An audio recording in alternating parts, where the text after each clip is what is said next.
Well, ladies and gentlemen, one of the most awaited and liked sessions in every edition of TiECON Hubli has been an evening with legends.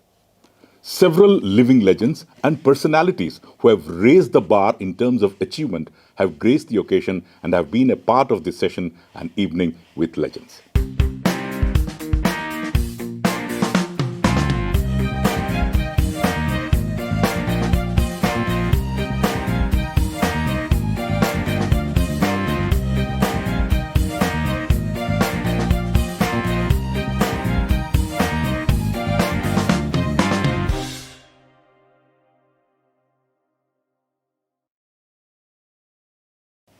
This year too, we have done just the same. We have with us Shri Sajjan Jindal, the Chairman and Managing Director of JSW Group, talking to us about the whole gamut of being an entrepreneur, right from success, how to face adversities, and so on. Well, without much ado, the spirit of steel, it's over to Mr. Sajjan Jindal. Namaskar TiECON, Namaskar Hubli. Thank you for inviting me to deliver this address at this Hubli chapter of TiECON. I am happy that I could address this forum that celebrates the pride of Karnataka. Karnataka has been a birthplace of excellence of leaders and organizations, and I especially have a very close relationship with Karnataka because I have gone to study here and I have lived in Bangalore and I have built my largest industry in Karnataka. So Karnataka has been, in a way, birthplace for our JSW story and also my second home. Today at this gathering, I want to share with you 10 learnings based on my entrepreneurial journey through the last few decades. Rule number 1 is aim high. So, I always believe that you have to set your goals into the stars, only then you will reach the moon. So unless you set up big goals, you won't get inspired. So therefore you have to inspire yourself, and to inspire yourself you have to set big goals. Aiming high and having big goals can be frightening, can sometimes give you sleepless nights, but if you start small, you can start setting the foundation for your big goals. So therefore you have to think big, you have to plan big, you have to dream big. Even if you start small, but you must have a vision of a very large picture, large canvas, and therefore you must set up your big goals. So entrepreneurship is a long process and you can take your time patiently working towards your entrepreneurial goal. So my rule number 2 is do what you love, and this I really believe, because people who follow their passion can do great things. Passion is everything. When you see a successful person, they make everything look so simple. They are doing it look so easy, but they make their job look easy because they love whatever they do. It's like you're playing a game of squash or football or cricket. Because you are enjoying it, because you are loving it, you put your best effort in doing that. So therefore you have to love whatever you do. So my rule number 3 is be patient. Rome was not built in one day. So it took years and years and centuries for things to happen. So therefore you have to be patient. Patience is not spoken of often in relations to entrepreneurship. But I think you will, when you are walking as an entrepreneur, you will fall, you will break your bones. But if you have patience and you have perseverance, you will be successful. So therefore having patience is like having a superpower in you. So just by starting a new business, you do not become an entrepreneur. Starting the business is one of the easiest part of the entrepreneurial journey. Building and growing it into a sustainable, profitable organization is the hard part, and that requires patience and is also what determines true entrepreneurial success. Rule number 4, build value and not valuation. Today, the JSW Group is valued at about $20 billion. But this is not what I truly value. Its true value is the number of people we have provided employment, the communities we have impacted positively, and how we have, as a company, have contributed to the growth of this nation. It is important to work towards building your organization's image. What is important for me is that how the public perceives or my customer perceives my company is what is most important to me. Today, JSW is known as an organization that is honest, transparent, straightforward, efficient, aggressive, a world beater. So these are the value systems that I really value. I want my company to be known as a straightforward company, not a company which is or running after money making. So that's what is I believe is the rule number 4. Rule number 5 is that you have to be confident. Whatever you do, you have to believe in yourself. You have to believe that you will succeed.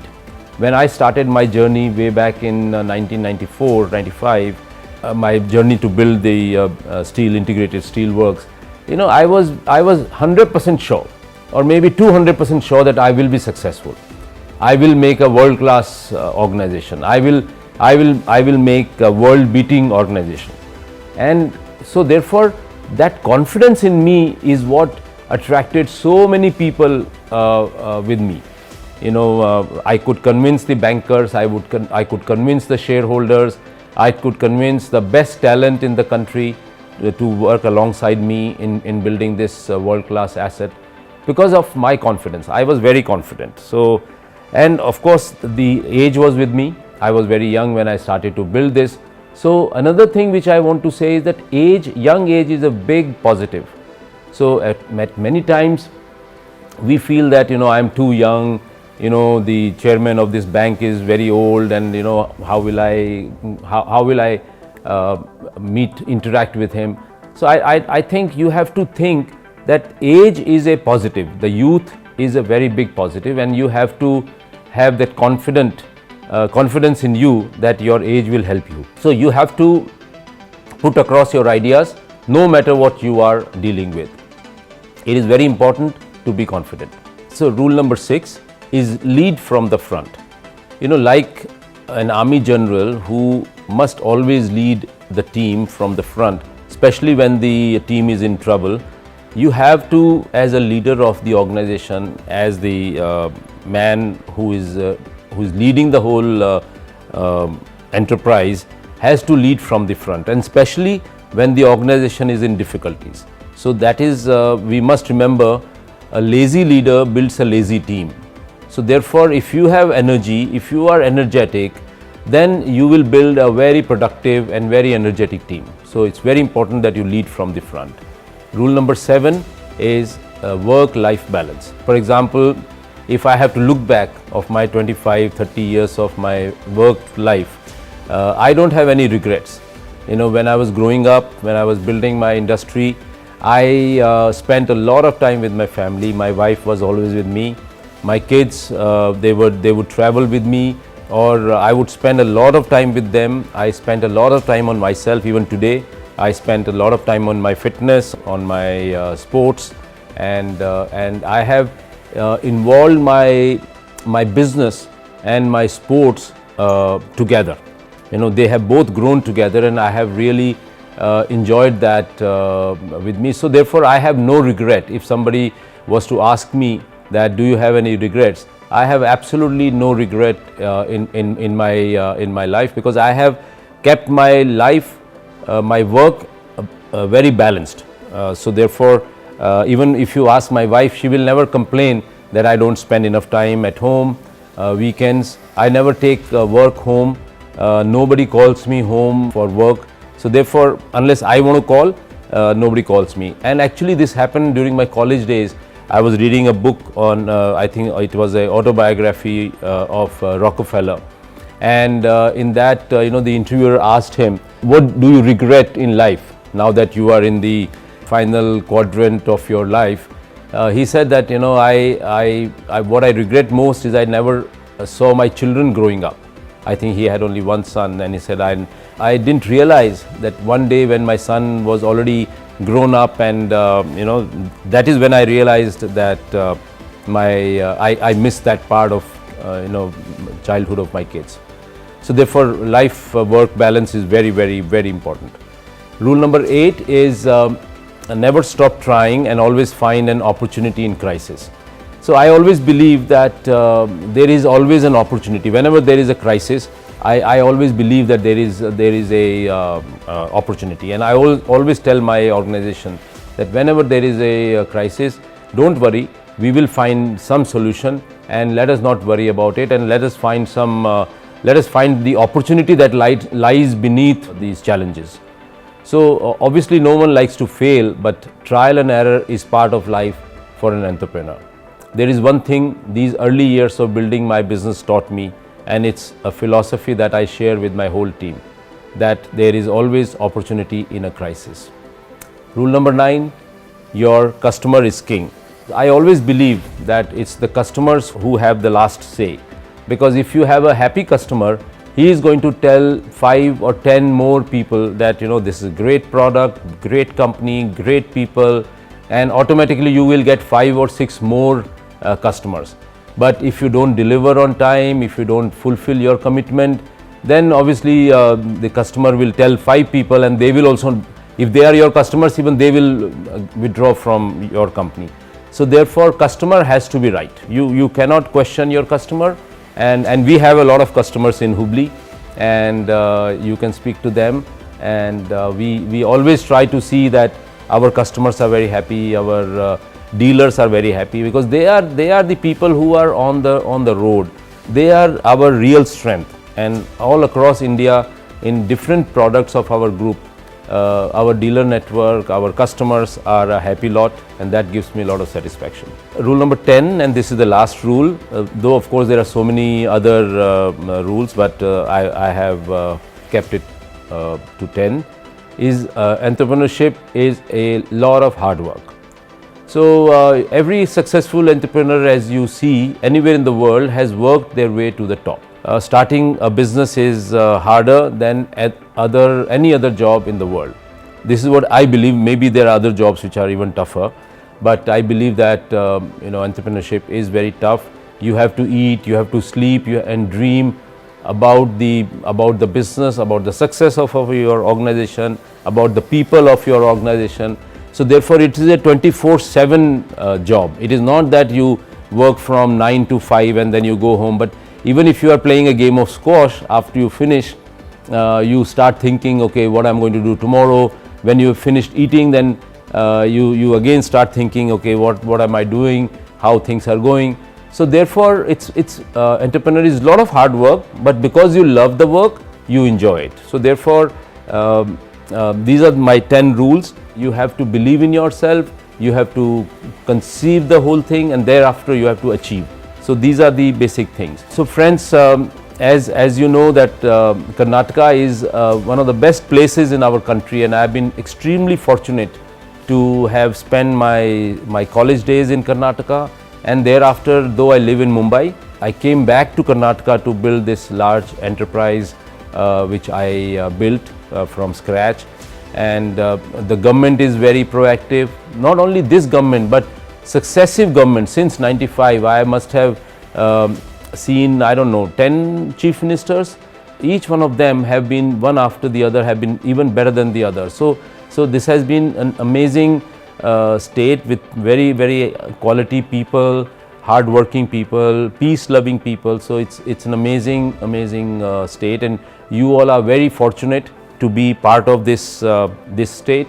Whether you belong to, whether you are a Kannadiga or you are coming from elsewhere and living in Karnataka, you are extremely lucky. It's a beautiful place. I call to my people, and I always tell my people that this is Bhagwan Ram's place, because he also came here and spent his time building his army and making strategies and making plans to how to attack Lanka, Ravan, and bring Sita back home. So therefore, this is in the mythology, in the history, and in today, is the most amazing state of our country. So keeping all these factors in mind, JSW is looking to encourage the local entrepreneurs to grow, and I'm very seriously working towards a strategy, and very soon you are going to hear that how we want to encourage the MSME, the medium and small sectors, to come and participate in the growth of this sector, and we are going to come out with small projects which all of you can build downstream activities of JSW Steel of Vijayanagar and build your own and expand your businesses. I want that the industry in Karnataka must blossom, and because there is a lot of opportunities, and JSW will play a catalyst role in doing that. We will provide, KIDB, along with KIDB will work towards providing you land, power, water, all these things, whatever is needed, and therefore you will hear. In a couple of months, we will be making a formal announcement on this idea, but I would also like to invite you to come and invest to cater to the downstream and value-added demand of steel. This will be needed in taking the industry to the next level in terms of value addition, job creation, and in uplifting the economy of the state. I wish you all the best for this interesting space that we are in, and I am confident that you will contribute enormously towards the development of this great state. Jai Hind, and thank you.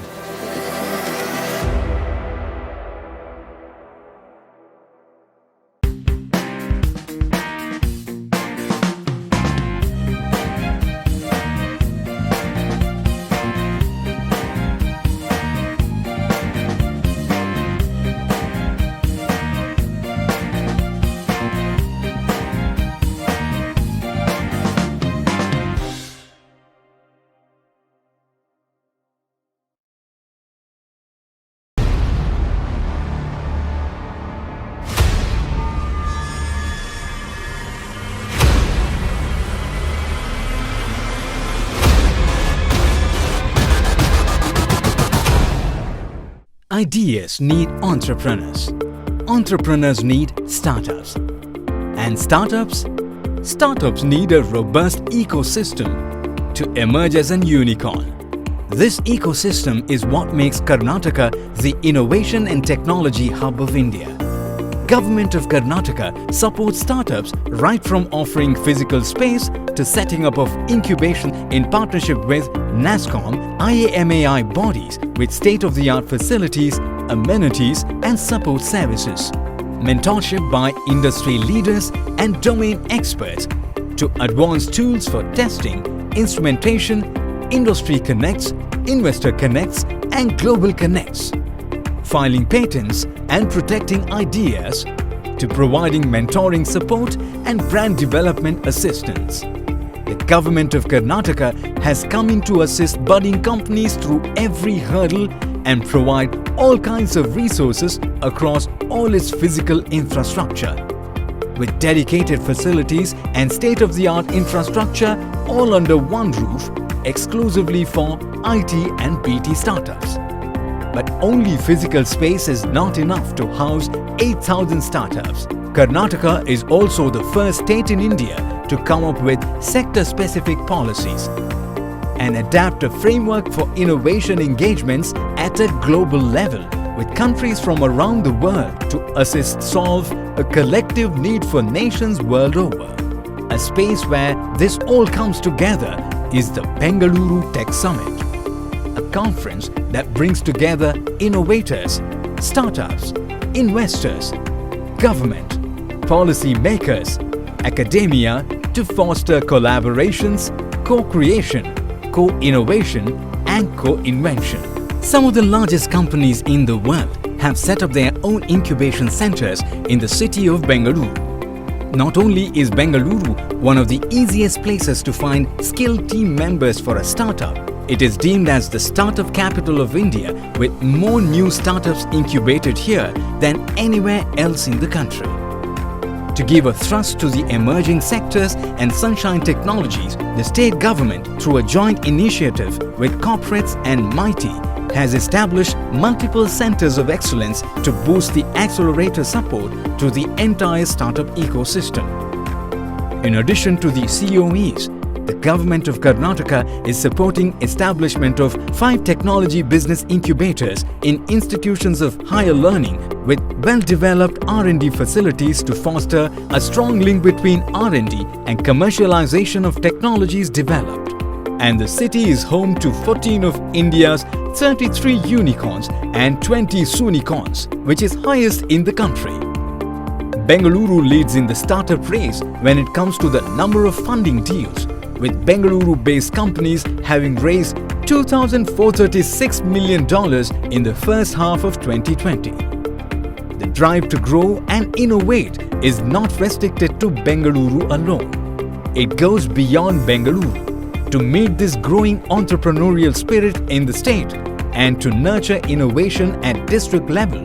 The government of Karnataka has set up New Age Innovation Networks, NAIN, in the emerging clusters. NAIN envisages and encourages student entrepreneurship at a grassroots level, while also setting up R&D labs and common instrumentation facilities in cities across the state, including Mysuru, Hubli, Dharwad, Belagavi and Bagalkote.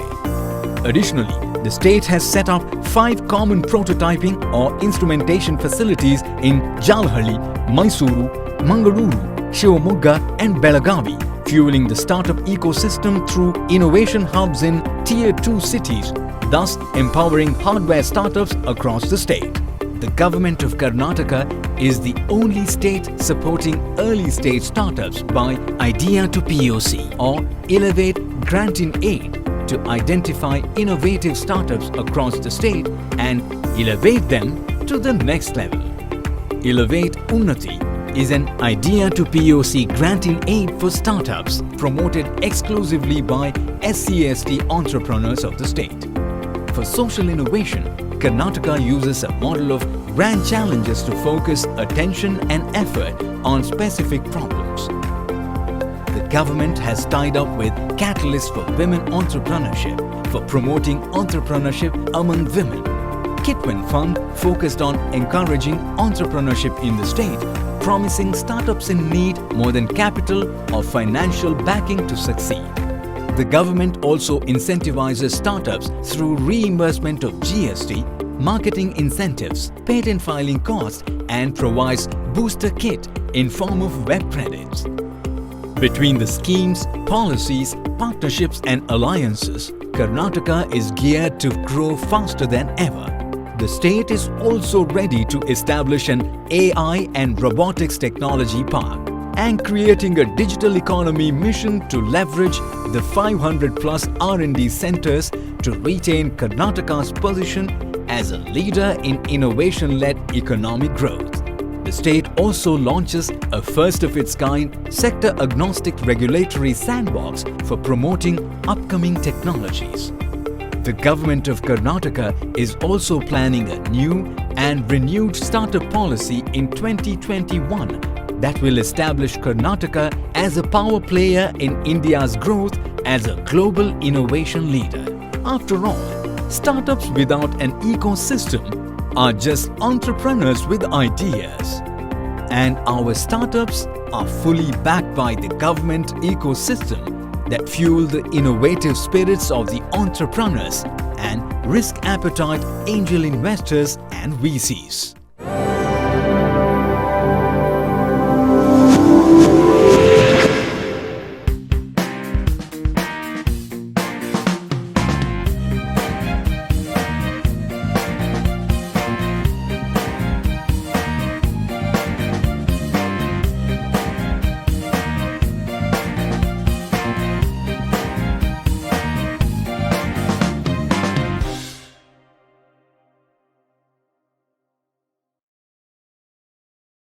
Well, ladies and gentlemen, in a quiz program, if the quizmaster asks, what is the synonym for an innovator? Well, the answer is definitely Mr. Sonam Wangchuk. He has carved a niche for himself in terms of reforming the education sector of India. We are going to hear from this great man, Mr. Sonam Wangchuk, who is also an engineer and, of course, an entrepreneur, and more importantly, an education reformist. Mr. Sonam Wangchuk, it's all yours. We are eagerly awaiting to your words. Hello, members of TI and delegates of TiECON 2021. Please accept my greetings from the mountains of Ladakh, a wintry Ladakh rather. The outside temperature these days in the nights have been -15 with wind chill effect -20. But I bring you greetings from a very warm, passive, solar heated room, which right now is around 22 degrees centigrades, even in the wintry cold. And that's what applying high school science to innovate and solve problems does, even for the harshest part of the planet.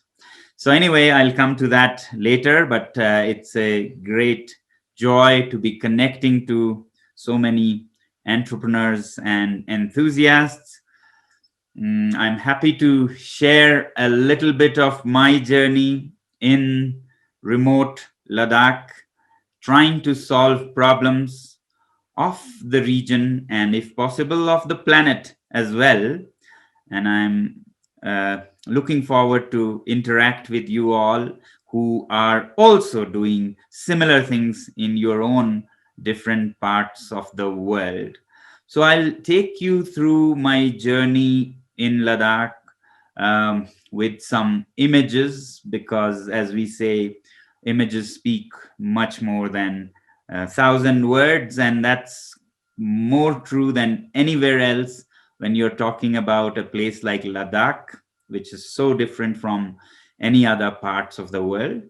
So just that from childhood, I have seen the difficulties of a place like this, and yet the possibilities also. And that's what has been driving me to find match challenges with solutions. And I'll share these stories with some images, as I said, as we go along. So let me please share my screen for some images. Let's see if this works. Okay. Let me know if you can see my screen. Here we go. I hope you can see this map. So this is Ladakh, top north of India,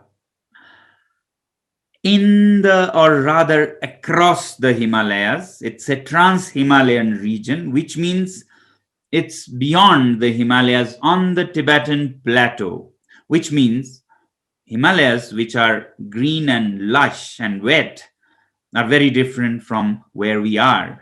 It's in the rain shadow of the Himalayas, and therefore, just across the Himalayas, it's rather desert, high altitude, cold desert, more like a moonscape or Marscape than Earth or landscape. That's what it does, geography does when you are across the barrier. It's a desert. Let me show you how, where temperatures are, ranging from +35 to -35, and rainfall, snowfall, precipitation is less than 4 inches in a year. It's like nature has left us high and dry. Anybody who flies into Ladakh would think life wouldn't be possible here, except that if you look carefully, you will see these green oases, which are nothing but human contribution to nature.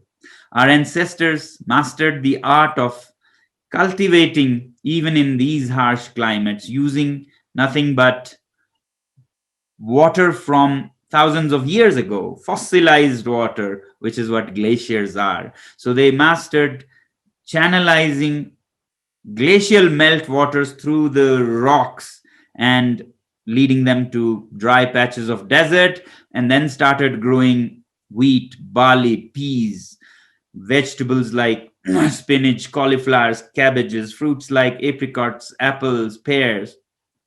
And this is one place where human beings have enriched nature, afforested rather than deforested, and there's nothing to deforest anyway.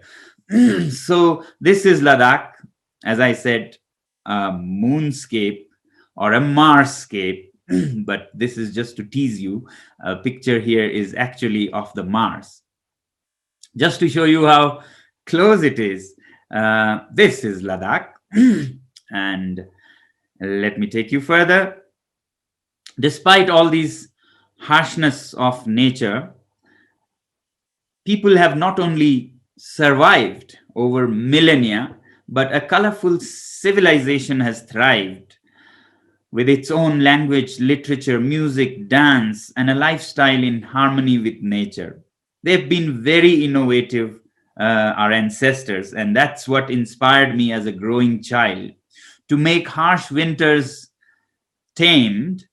They didn't have all the central heating and gadgets of today, but what they would do is in their calendar keep all the festivals, the colorful monastery festivals, village festivals, all in winters and none in summers, so that summers are spent in the greenery and farming and fun, but winters have all these colorful treasures stocked away.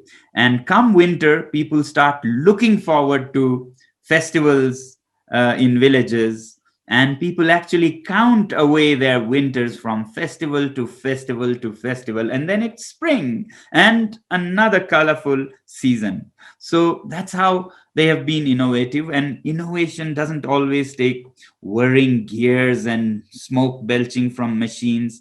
It can be as great as a social innovation that makes winters in Ladakh something to look forward to. And that has inspired me since childhood. Now, going forward, unfortunately, being a tiny minority in the mountains, in a vast tropical country like India, poses many challenges. And one of those challenges, the biggest one, I think, is faced by children. They fail in their hundreds, if not thousands. And this is what I came face to face with when I was doing my own mechanical engineering. I had to teach students to support my own engineering education. And that's when I understood what they were going through. Schools with 0% results. 95% of the students would fail repeatedly every year. And yet the system would blame the students or the parents for being backward, primitive, almost retarded. And that was not a healthy situation, I thought. Now, while teaching these students to finance my engineering, I felt moved and thought, what would one engineer do, joining the long queues of unemployed engineers? Rather, I should go back to Ladakh and change the system of education. So when my friends were queuing up to go to Silicon Valley, Bangalore, and places, I decided to go back to Ladakh and start with changing the education system. Engineering was my first love, but this was a louder cry. So I decided I would rather work on this and then later apply my engineering to make life easier in a place like Ladakh.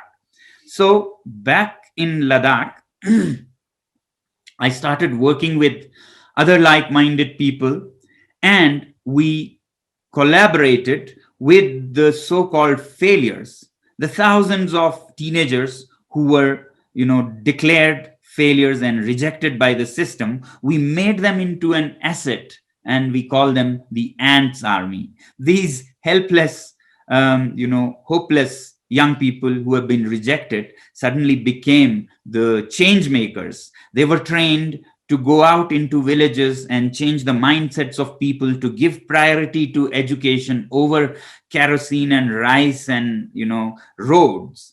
And very soon we saw a very interesting thing. When people's priorities changed, politicians' priorities changed, because politicians thrive on fulfilling people's wishes. And when people don't know what to wish, they ask for kerosene and rice, and happily they fulfill them. But when people start asking for education and high quality education, they have to run from pillar to post to provide that, or else they would lose elections. So people's priorities changing meant politicians' priorities changing, and that meant bureaucrats' priorities changing, and that meant schools getting all the attention that they deserve. So in a way, these hopeless, rejected failures changed the whole system by changing people's mindset, which they could best do, by doing street theaters, skits, music, photo exhibitions, and so on. And that changed the whole system. And at the same time, we also said, let's change the textbooks, because the reason for failures, major reason, was that up in the mountains of Ladakh, children were being taught what would be taught in Delhi or Punjab. A for apple, B for ball, fine. But when it comes to F, they would say F for fan. Now imagine the example, fan in a -20 winter, when children are shivering, they ask, what is this gadget? And when the teacher says, this keeps you cool, their eyes pop out. Why would anybody in the world want to be cooler than we are? So that's what is the gist of things wrong in the system. When you apply, blindly something from somewhere else, it completely doesn't work. So we said we cannot just accept those textbooks which children can't relate to. So we changed the textbooks and published new textbooks for Ladakh that they could relate to. Similarly, teachers, we had to train them rather than blame them. So we trained them in child-friendly, hands-on teaching techniques. And definitely, when we do whatever it takes, rather than be bogged down by all the challenges, we don't have money, we don't have expertise, we don't have textbooks, we don't have trained teachers. No, when you do whatever it takes, then things start changing, and they did. As you can see, the results were 5% consistently, always. Very soon they started changing, and in some years it came up to 75%, thus proving that it was not the children who were failing, it was the system. It was not, they were primitive, they were backward, or some would say there is not enough oxygen in your air, you will never learn maths and science. Teachers from outside would say, well, this proved that it was not oxygen in the air that was to blame. So still 25% were failing, and for them we said we should do something different. If they don't learn the way we teach, then let's teach them the way they learn. So we didn't give up on the 25% who still failed. For them, actually, we did much more. We actually started a whole new different kind of school for them. With a batch of some 15 or 20 so-called failures, I and my colleagues went to a desert patch in the middle of nowhere by the Indus River, and we said we'll set up a school. We came here in parachute tents and camped here and built the school that would be very different. And in the next 5 or so years, this school was created on the same desert. This is a very different school. To begin with, this is a school where the admission criteria is not your marks or distinctions, but rather that you have failed in the conventional system. And if you have failed, you get priority over those who have passed or done too well for a change.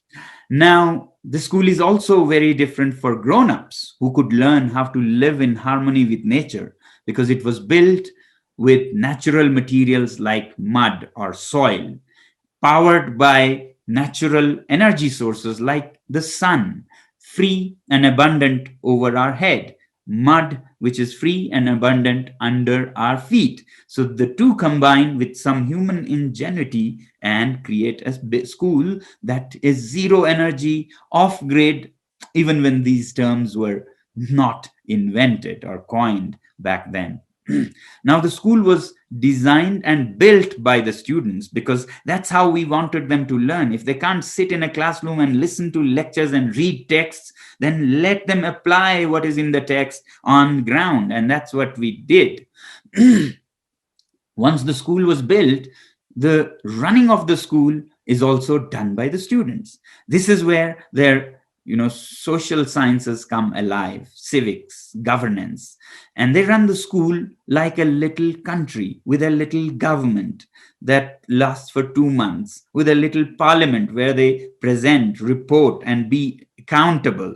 Life skills that you couldn't learn from textbooks. So you can see in the little parliament, when they get elected, they make the plans for their next tenure and they execute it during the 2 months and then present it in the parliament again, thereby learning the life skills of accountability and so on.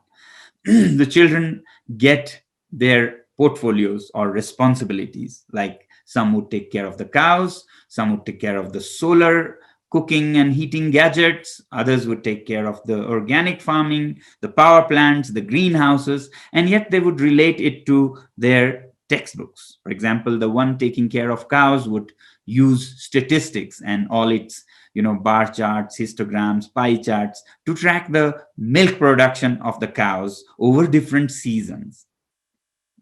Similarly, more complex subjects like germ theory or microorganisms would be applied to preserve fruits for longer duration. Apricots, which have a shelf life of 1 week, when you sterilize it and pack it as jam, gets a shelf life of 2 years. And they would see that these chapters are not just for bothering them in examinations, but rather can be handy in real life. And what also happens is that some of these students get their meet their careers during this process. So some who like the jam making become suppliers of pulp and confiture for the nation, different industries. Others who take care of visitors to the school have started globally famous companies, travel companies, yet others go back to their villages to add value to their products. So they meet their meaningful careers during the learning itself. And at the campus, they apply all the sciences in their school to create a place that is warm in winter. Ladakh is almost polar in its weather in winters, but then the buildings that they build, let me tell you, stay at plus 18 through the winter, when outside would be minus 20 degrees centigrade. So this magic is possible when you innovate using what is in your textbook, simple high school textbooks. You don't need a PhD to solve these problems. Most problems in the world could be solved with high school math, science, geography, and so on, I think. And these buildings are interestingly designed in such a way that they stay cool in summer also, while being warm in winter. Now, this is how it works. Let me tell you how it works. That's how, when the sun shines, the building has a greenhouse, and the greenhouse, transparent as it is, heats the air inside, and the air inside rises and goes into the building. This is convection from your high school chapter on heat. So convection is not just for exams. It makes your building warm, and the air goes into the building, gives its heat to the walls, becomes cool itself and therefore dense, and is pushed into the greenhouse, and the cycle continues all day without any power, pollution, bills, just natural convection. That's what convection is. Similarly, conduction brings the heat of the sun from the afternoon into the room by midnight when it is really cold, particle by particle, conduction.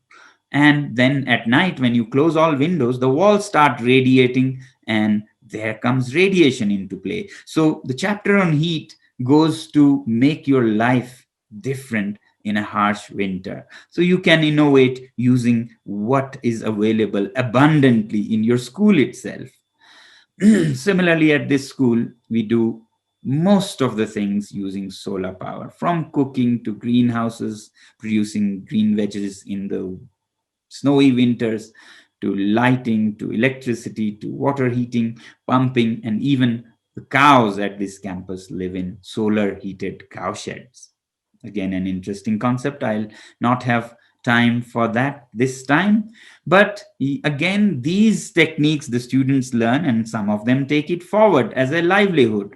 So we have launched many startups who now go and design and build solar passive buildings for the government, for the citizens, for the Indian Army, and so on.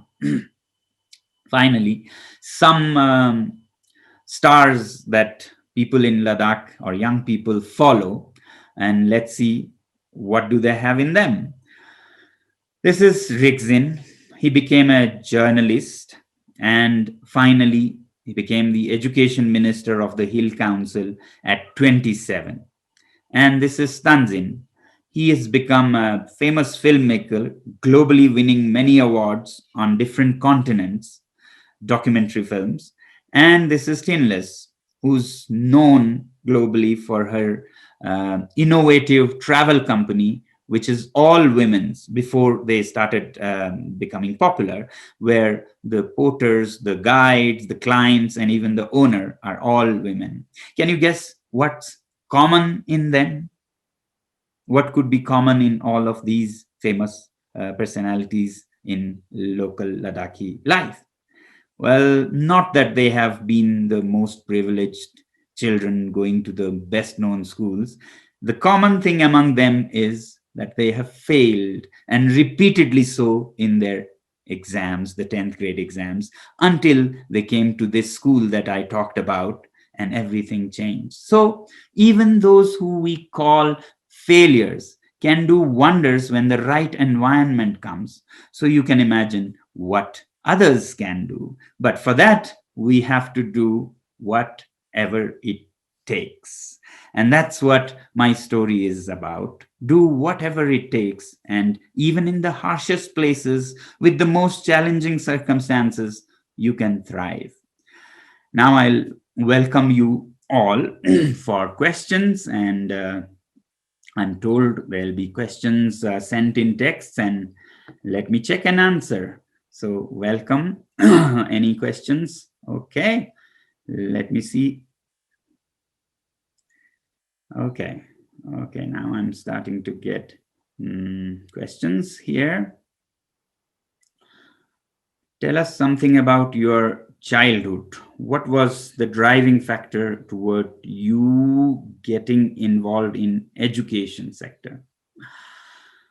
Well, from childhood, my childhood was very unusual in that I grew up in a tiny village in remote Ladakh of 5 households, and therefore no schools. But I always say I have no regrets that there were no schools. I came to learn later that actually no schools is better than bad schools, and most schools, unfortunately, are bad schools. So I was lucky that I could learn from nature, from people, human beings, in natural conditions. When my friends, I would tease them now, were learning from faded pages of textbooks that roots go down, shoots come up, I was on the field sowing a seed in the ground and actually seeing the roots go down, shoots come up, and leaves unfurl without having to memorize LEAF leaf and LEAVES leaves. All these mumbo jumbo of English alien language, I didn't have to go through. I got to learn in my mother tongue, from my mother. What could be better than that? When you have grip of your mother tongue, it's very easy to learn other languages. It doesn't take long, 16 years to learn a language like English. I knew only Ladakhi. And because of that, later, it was not difficult for me to learn some 9 languages once you have grip of your own language. So that's how I started reflecting. What was it in my childhood that helped me learn without schools? Till 9 years of age, I didn't go to any schools. At 9, I went and faced some horrible experiences. in the school, and maybe it really disturbed my true learning. So this made me feel that education needs to be relooked at. And later, when I was doing my engineering, I got to teach students, and again I learned what was going on in the education system. So these two stages in my life, childhood and my teenagers, pushed me into the education sector, although my love was for mechanisms and problem solving and so on. So I could do some social problem solving also. Why is a different education system needed? What's lacking in the age-old system that we have all gone through? Yeah, that's what my story is. What is lacking, I'm sure you must all be also getting. I don't think this system that we say now, the conventional system, it's not the age-old system of learning. It's actually only 300 years old.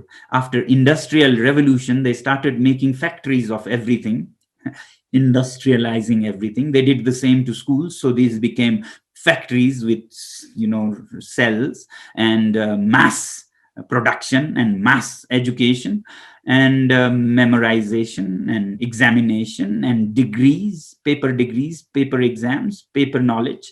That's what happened during the 300 years. Actually, age-old system of learning was much different and much better. It was always hands-on, always. Actually, human beings are wired for experiential learning, not for texts and lectures.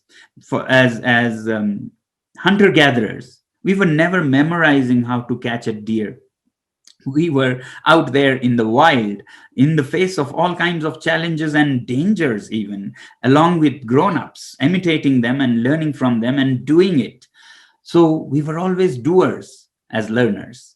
And as settled farmers some 10,000 years ago, we were again on the farm, on the field. Our children were learning on the go, never sitting pin drop silence in a classroom. It's very new. And that's what needs to change. We have to bring back the action again in the system. And that's when lessons will become unforgettable. And we won't have to scold the children for forgetting their lessons. So that's what needs to change. Ice stupas of Ladakh is a great innovation to solve a social problem. Tell us more about this interesting project. So ice stupas are a small effort in the mountains of Ladakh to dare and solve the crisis we are facing because of our glaciers melting fast in the face of climate change. So I grew up as a child hearing stories about how our ancestors also used to try creating glaciers themselves. It's not a new thing that I invented. It has been around for long. And in the last 30 years or so, another senior person from Ladakh was also trying similar things. So let me just show you some images to talk about how this works. So this is the Ice Stupa artificial glacier that we attempted at our school some 4 or 5 years ago. But before that, let's understand how the terrain in Ladakh is. This is Ladakhi typical village, a stream coming up from the glaciers going down to the Indus River, and the stream is a trickle in winter and spring. Spring is serious because that's when farmers need water the most, and yet it is a trickle because it's cold still at the glaciers, and there's less and less glacier to melt nowadays with glacial global warming. So in spring it's a trickle, but by June, July, suddenly it's very warm up at the glaciers, and there's actually a torrent, sometimes floods, too much water. So the bottleneck is only April, May, the spring months. And to solve this spring months bottleneck, we said the water that flows and goes in waste into the Indus in winter, we could freeze and store. Frozen water can be stored for long times till it melts. So normally you would have ice on the ground, but that would go away by March. It wouldn't last till May or June. So how to make the ice, the frozen water, last into May was our challenge. And we again came to high school or middle school geometry to help. We wanted to keep the ice long into the summer rather than have it melted by March. And we understood that it's the sun that melts the ice, and sun needs surface area, and we need to cut that surface area. And how do you do that? Well, if you paid attention to your geometry lessons, they say that certain shapes like spheres, hemispheres, or even cones have low surface area for the given volume. So the sun wouldn't get enough surface area to melt it, and yet the farmers would get enough volume. And that's what we did. Here I'll show you. Another basic science principle from primary school, I think, is that water always maintains its level. So if you put a pipe upstream and bring it downstream, then the water inside the pipe will want to go to the same level as it came from, and therefore there will be pressure in the pipe, and this pressure would make a fountain gush into the air like this, into the -20 air, where it loses its heat. The liquid loses its heat. The heat is called latent heat, by the way, if you remember your science. And when a liquid loses its latent heat, it becomes solid. And that's what we did as frozen ice. And it takes naturally the shape of a cone, and that geometry helps it survive longer into the summer. This pilot ice stupa was 6 stories tall and covered 1 million liters of water, and that could be used when it melted later in summer for planting trees, for example. Challenges are always there, and you have to do whatever it takes. So we had many broken pipes, frozen fountains, late nights on the ice. This is a part of the game. If you want, gains, you have to take the pains. But then finally you get subsequent years, large ice stupas. This one, 3 million liters, 30 lakh liters. And this shows how it melts in spring, and the melted water we collect in a tank and then drip irrigate the trees. Every drop is precious. So this, you can see the image of the last leg of ice stupa when it is nearly melted, and that's how it releases its water. And 5,000 trees were grown in a desert that had never seen any greenery. And that's possible thanks to some middle school principles of science and maths, geometry. This got us the Rolex award, but there is a big but, and that big but is always something that I want to address and share with people. The big but is that we are not proud of these ice stupas. They cannot solve our challenges. Our challenges are from global warming, and global warming is not something we create here in Ladakh. It happens in the big cities like Bangalore, New Delhi, New York, and therefore we have to change behaviors in these cities. And that's where you can help more than we in the mountains. And to solve this problem at the global level, last year we dared to launch a global movement to behavior change in the world. And that's called I Live Simply movement, which is like a crowdfunding game for young people, where they can contribute not money, because planet doesn't need money, but pledges to change behavior, lifestyles. So you can contribute thousands of dollars equivalent of green effect and impact by pledging, for example, to walk and bicycle instead of cars, to take trains instead of aeroplanes, or to go vegetarian or plant trees. You can do these pledges or New Year resolutions on ilivesimply.org, and I invite you to join this movement. This you can always participate. That's one of the things I wanted to share. Well, ladies and gentlemen, I'm sure you'll have several questions to ask Sonam Wangchuk. On behalf of all of you, it's my pleasure to ask a few questions to him. Why is a different education system needed? Why not? Most of us agree with the age-old education system. And why do you think that there needs to be a change? Just that our children need a lot of action. Otherwise, they'll be bored, and when they get bored, they do all kinds of things and become destructive, and that's why they become infamous as teenager rage and rebellion. Well, actually, it's the pent up energy that nature has packed us for hands on learning. When you don't let that, and when you prison them in a room, the energy comes out in violent forms sometimes. And therefore, I really think children should get application. So what I think is that now, with pandemic and online culture, we should have lectures and theories online, and schools should become the action bhumi, the karm bhumi for application. The schools should not do the same lectures that are 10 times better on YouTube with all kinds of animations and illustrations. Our teachers can't do that good now, and they don't need to. Let it be outsourced to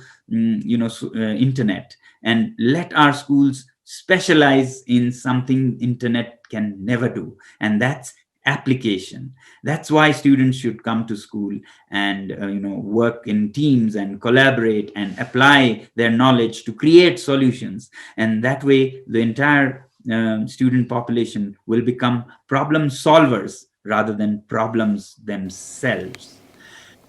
Well, sir, you have become a household name not just in our country but in different parts of the world. Several awards you have won, accolades have come your way. How are you handling all this?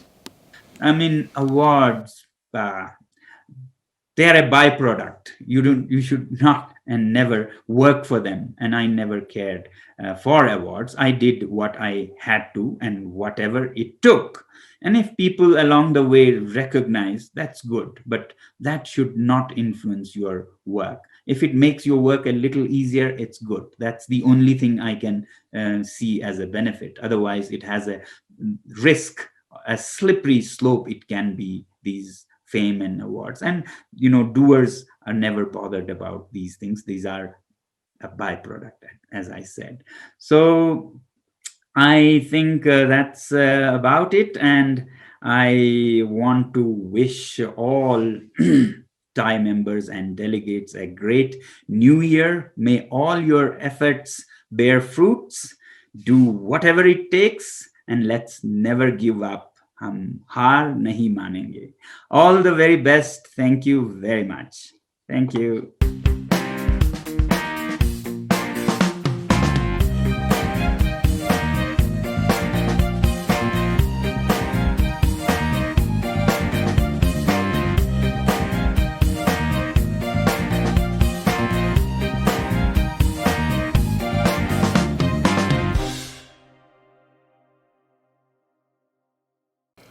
TiE Hubli recently concluded a meticulously structured program, Pitch Hub, which is indeed a launchpad for startup success.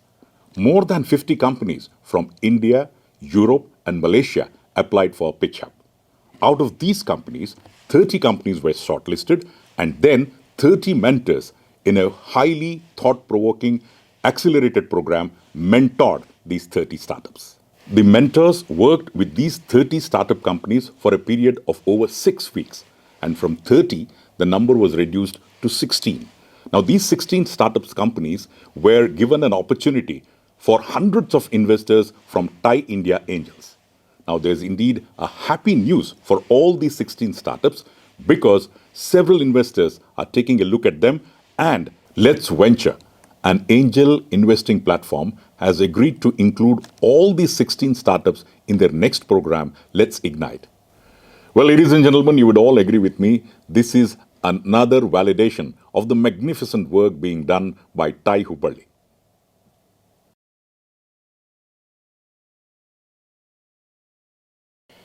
Canada offers tremendous opportunities to the Indian entrepreneur and also companies. Did you know that? Well, Canada Trade Services are the international associates of TiE Hubli. Let's listen in what opportunities are there for entrepreneurs of North Karnataka from the Canadian Trade Services.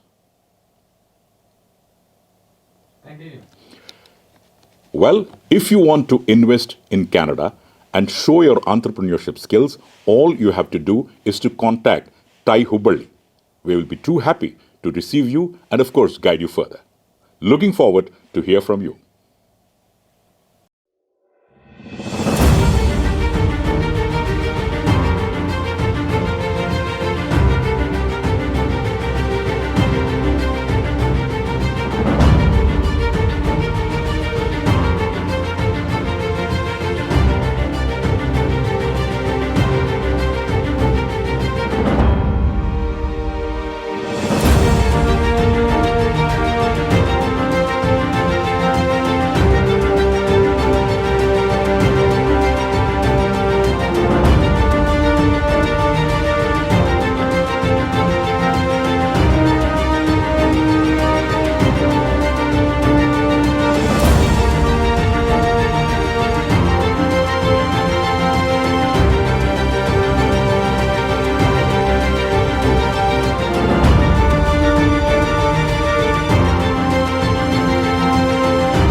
Namaskar, Hubli.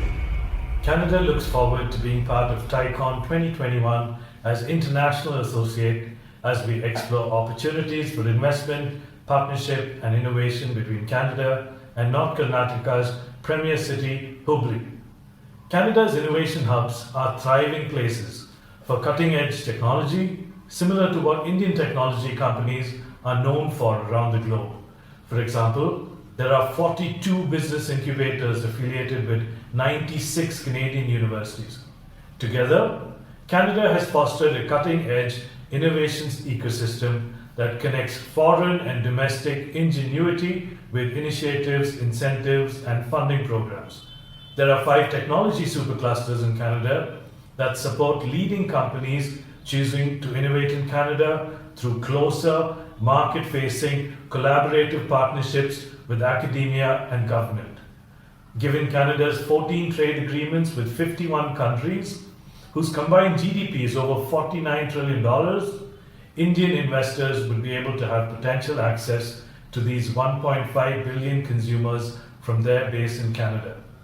Canada also offers the unique Startup Visa program, supporting immigrant entrepreneurs establishing businesses in Canada by allowing select foreign business owners and their families to apply for permanent resident status. In a nutshell, Canada helps global companies make money and minimize risks. It offers an incredible place to live and to grow for your leading edge business. I look forward to meeting you at the virtual networking lounge at TiECON Hubli 2021 as we explore opportunities to invest, innovate, and succeed with Canada.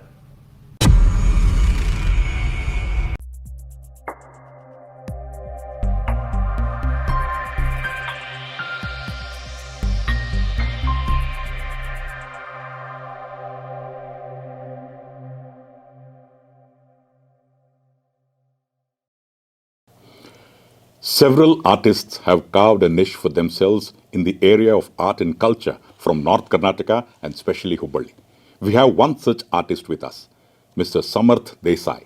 Well, in India, some people like classical music, some people like Hindustani music, but everyone likes fusion music. And the speciality of Samarth Desai is that he plays Hindustani music on a guitar.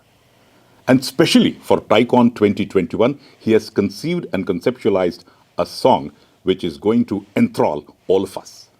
Samarth Desai and his team of Collective Band are going to present this very special fusion song for all of us.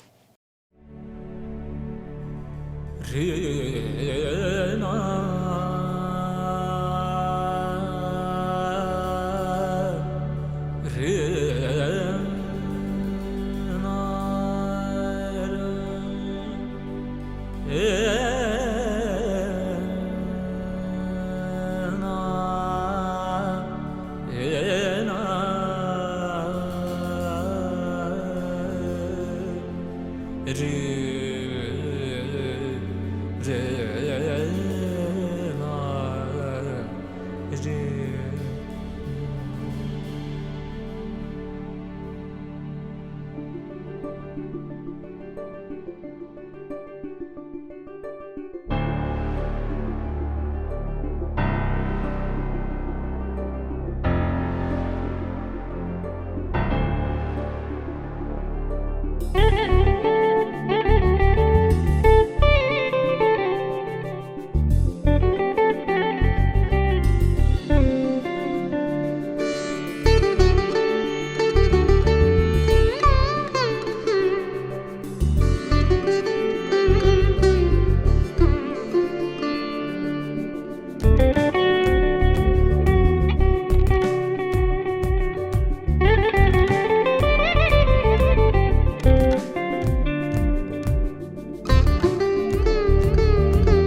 TiECON Hubli 2021 is brought to you in association with Department of Industries and Commerce, Department of Electronics, Information Technology, Biotechnology and Science and Technology, Department of Youth Empowerment and Sports, Department of Social Welfare, Government of Karnataka, Software Technology Parks of India, STPI. Education partner, VRL Logistics Limited. Yuva TiECON, powered by Friends Union for Energizing Lives, Fuel. Pride of North Karnataka, powered by Swarna Group of Companies. North Karnataka's Got Talent, powered by Public Next.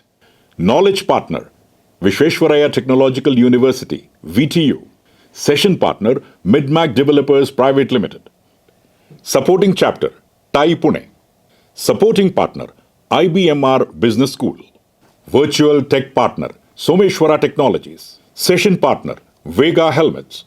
Special appreciation, Punjab Kesari. Publicity partner, Namma Radio. International Associates, Canada Trade, iAsia News, Navika, Navu Vishwa Kannadigaru. Styling and makeup partner, Studio Fringe. Rewards partner, Triveni Enterprises. Well, ladies and gentlemen, it goes without saying, it's indeed a comprehensive professional teamwork can only put such an event together. TiECON 2021 has been a different experience for the entire organizing team altogether. What they have done is they have worked tirelessly, and people directly or indirectly have contributed to the success of TiECON 2021. We would like to express our sincere gratitude who have contributed immensely towards conceptualizing and presenting this event of TiECON 2021. Hope to see you all in TiECON 2022. Till then, namaskara, goodbye, and always keep smiling.